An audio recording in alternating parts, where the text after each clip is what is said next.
How good are Nightblades? Well, this build absolutely amplifies Nightblade's damage to the max. The amount of damage we're able to pump on this build is just insane. We can two-shot people with encampment assassin's will with relative ease. Don't believe me? Roll the clips.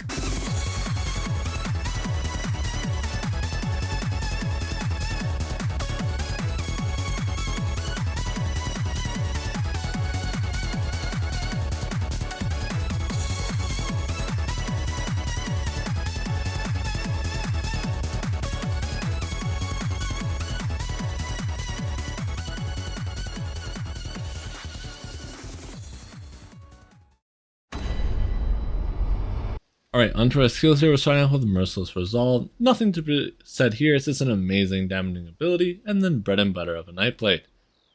Power Extraction here, amazing source of brutality. Not only does it give you an extra 215 weapon and spell damage for 30 seconds, you also reduce the enemy's weapon and spell damage by 215 for 10 seconds, so reducing their damage done is super nice, since it helps your survivability overall. Camouflage Hunter here, I chose to run this to get the Major Savagery up 100% of the time on my front bar, and you also get Minor Berserk after dealing critical damage from flanking an opponent. Concealed Weapon here, an amazing spam what the Nightblade gets, super good. It gives us Minor Expedition, increasing our movement speed by 15% just while slotted. Whenever you leave Sneak, Invisibility, or cast Concealed Weapon under the effects of Major Expedition, while in combat your damage is increased by 10% for 10 seconds. You will pretty much have this always up on this build, so you will always be getting that juicy extra 10% damage, which just allows you to do just some nasty burst damage to your opponents, leaving them absolutely speechless. Mass Hysteria here, I chose to run this for the Major Cowardice and the amazing stun it gives. Major Cowardice reduces the enemy's weapon and spell damage by a nice 430 for 12 seconds, and that stacks with the 215 here, so you're reducing your opponent's damage or weapon and spell damage by 645 for basically 10 seconds, which is good since it means they're doing less damage to you, which also means you get more survivability. But that's not the main reason I'm running it. I really like it for the guaranteed stun it gives, and it's a very good combo with Merciless. Basically, Hysteria into Merciless is guaranteed, and it's a lot better than incapping into Merciless in my opinion. I much prefer Hysteria into Merciless since it's a more reliable combo. Alright, onto our ultimate here. We're running Soul Harvest. Whenever you use this against an opponent, you increase your damage against them by 20% for 8 seconds, and on top of that, you get Major Defile, reducing their healing received and health recovery by 16%. And whenever you kill an enemy, you get 10 ultimate. So this is super good. I like to run this ultimate mainly for the Major Defile and the fact that it actually doesn't stun. I don't want my ultimate to stun. I know it sounds weird, but I really like being able to control my stun with Hysteria than stunning with Soul Harvest. It's kind of weird, but that's just my personal preference. You can run Incap here, the other Nightblade ultimate. It will work just as good as this one. I just prefer Soul Harvest with Hysteria. It's just a personal preference thing, but you can definitely run Incap here. It will work just as good as Soul Harvest. Just choose whichever one you're more comfortable with. You can run Healthy Offering here. I prefer this more for the minor mending it gives, increasing your healing down by 8%. It's just too good to pass up for me. That's why I like to run this morph. Elemental here, our way of getting Major Breach. It's free, so that's super good on a sustain. And every 7.5 seconds, the enemy is afflicted with a status effect, Burning, Shield, and Concussive. So it's good, gives us a bit of extra damage, and is also an free ability. That's why I like to run this over something like a Piercing Mark here. Resolving Vigor, just a good heal, gives us minor resolve. Nothing else to be said there. Refreshing Path here. This is super good because this gives us Major Expedition or Minor Intellect, increase our stamina matter recovery by 15%, and this effect persists for 4 seconds after leaving the path. So I mainly like to run this in duels. It is pretty good, but in open world I would actually recommend switching this out for Rat, Race Against Time, since you will generally not be standing in the same place in open world as much. So Race Against Time I think would just be better. Not only that, but it gives us -4, increasing our critical damage by 10%, and we are running a crit build, so that does juice up our damage by quite a bit. And then we're running Siphoning Attacks, an amazing sustaining ability. This is what allows us to only run one reduced cost glyph. It's because Siphoning Attack is just so good for sustaining in my opinion, and I definitely wouldn't pass this up. And then Temporal Guard here for the minor protection. Now there is another thing you can do if you are wanting to run the other morph of Soul Harvest, so Incap, where Incap is the stun version. You could also run Shadow Image here instead of Mass Hysteria, since you no longer need Mass Hysteria for the stun. If you want some extra movement with the build, that's another option. Or you can also run Cloak if you want to be a little rat Nightblade with Cloak, but I personally don't like Cloak, so I wouldn't run Cloak personally. But Shadow Image here for Mass Hysteria, and then choosing to run Incap instead of Soul Harvest is another great option to run as well. Alright, onto our stat sheet here. We're running all our points into max Magicka, get that juicy, delicious 27,000 max Magicka, 30k health, we hit the threshold, and 16k stamina, which is nice, gives us a decent stamina pool to work with. Alright, our stats fully buffed up will be 2100 stamina recovery, 2100 magic recovery, 5300 weapon damage with 48% crit, 5k pen, and 24 physical and spell resistance on both our front and back bar here.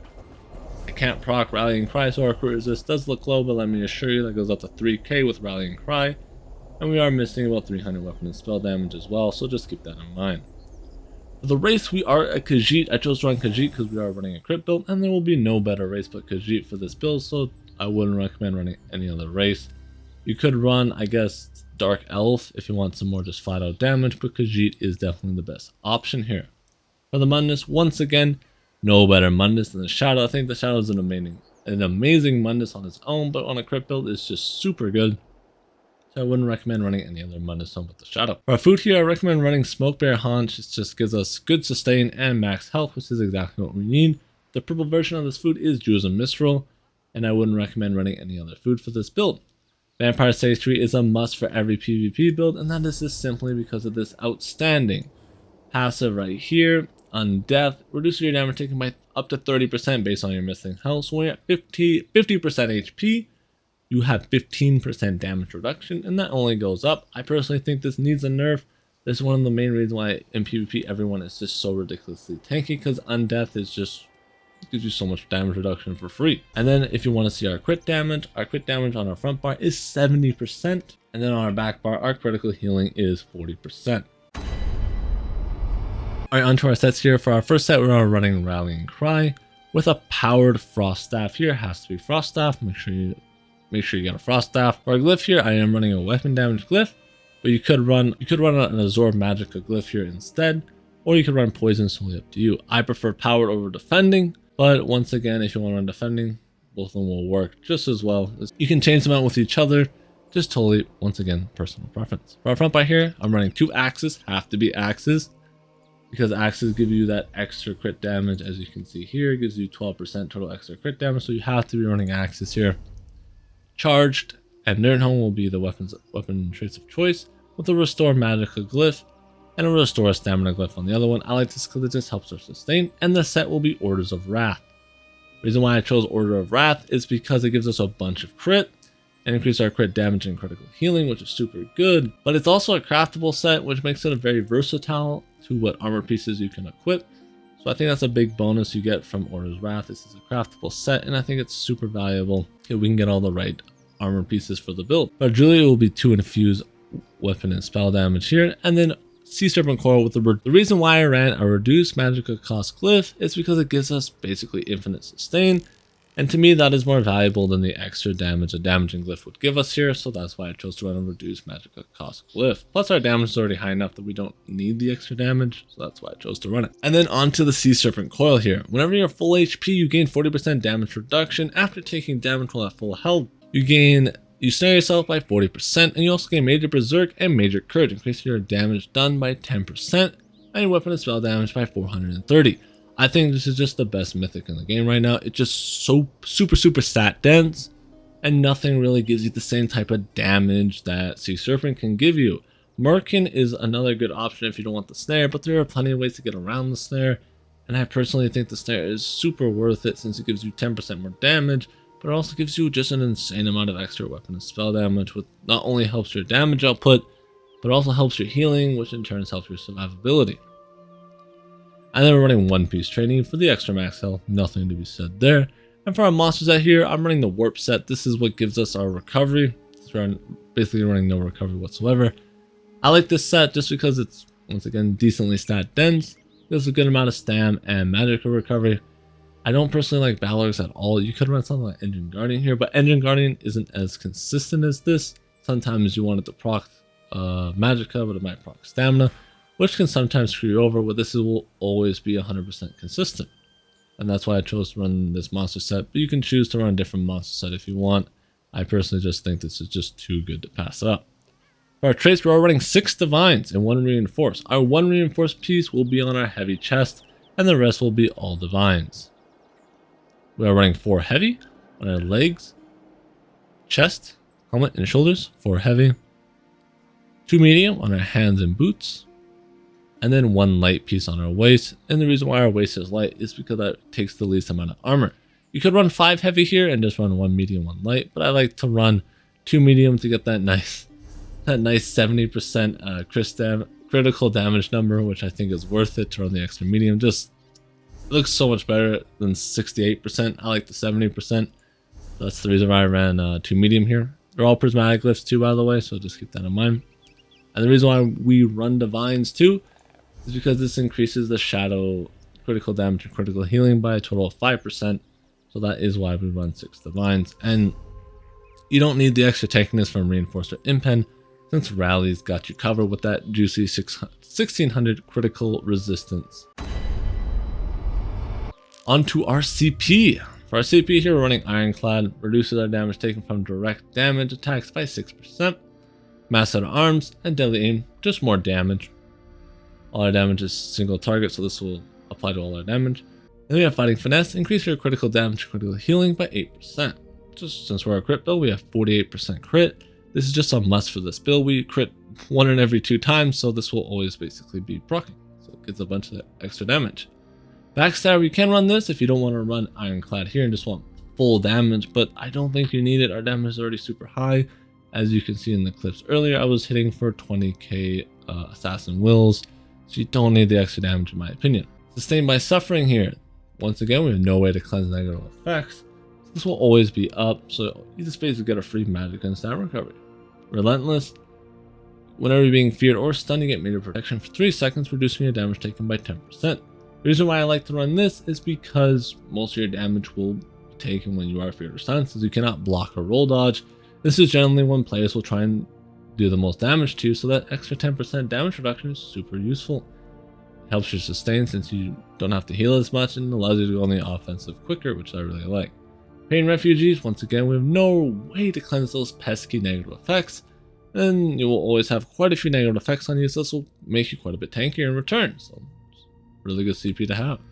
Survival Instinct, once again, you will always have a status effect on you while in PvP, and this reduces your core combat skills by 25%, which helps your stam sustain pretty nicely, so I like get all your paths as you see fit. And for the green tree, I recommend running Warmount, Gifted Rider, Rationer, and Liquid Efficiency. The way you want to play the build is very simple. You just want to make sure you have all your buffs up, make sure you have Refreshing Path, push to your bar here, use Concealed to get that extra 10% damage proc. Make sure all your buffs are up too, by the way. And then you just want to Conceal spam, get the, poke them down, build your ult. And then the way I like to run the build is I like to ult first, put them under some pressure, get that 20% and meter to fall against them. And then most opponents will either try and block or roll. And when you do that, you just Astarion them like so. And then they'll, be CC'd. You hit them with the free Assassin's Will here, because they won't be able to block or dodge that by the time you pop it. So all you do is do this Assassin, a Merciless right away, and it will hit. And if this thing hits and it does 20,000 damage, well, they're going to be on the back foot for basically for a while until they can heal that health back up. And that can drain their sustain pretty heavily trying to heal. Another way is if you are running Incap, the combo would be Incap into Merciless, but you can usually break out of Incap. A good player will be able to break out of Incap, roll your Merciless, which sucks. That's another reason why I like running Mass Hysteria once again. It's just because if they roll, you can actually fear them during the roll, and you'll catch them off guard and hit them with the Merciless here, and they'll get hit by that juicy 20k Merciless. Another important note is actually, since our critical is so much higher on our front bar than our back bar here, as you can see, we have 48% on our front bar, and our back bar is only 27%. I actually like to pop Vigor and then switch my bars immediately, since when you pop Vigor, like so, then you have basically a 1 in 2 chance to crit, and when that's critting, it's healing you for double the amount, so you get a lot of extra healing just by hitting Vigor, switching your bars immediately like so. That's the way I like to end my back bar rotation. And also make sure you're always refreshing siphoning. Even if you don't use the 20 seconds of it, it's just worth it to refresh it whenever you switch back to your back bar. Make sure you always have it up. And this is up for more than like 5 seconds, it's already paid for itself. So just make sure you're always refreshing your siphoning attacks. You can also spam healthy offerings. We do have pretty good sustain, which allows us just to block and healthy as our back bar defensive, and allows us to just survive while incoming damage. If you guys have any questions regarding the build, I'd be happy to answer anything down in the comments below. And with that, I hope you guys did enjoy the video.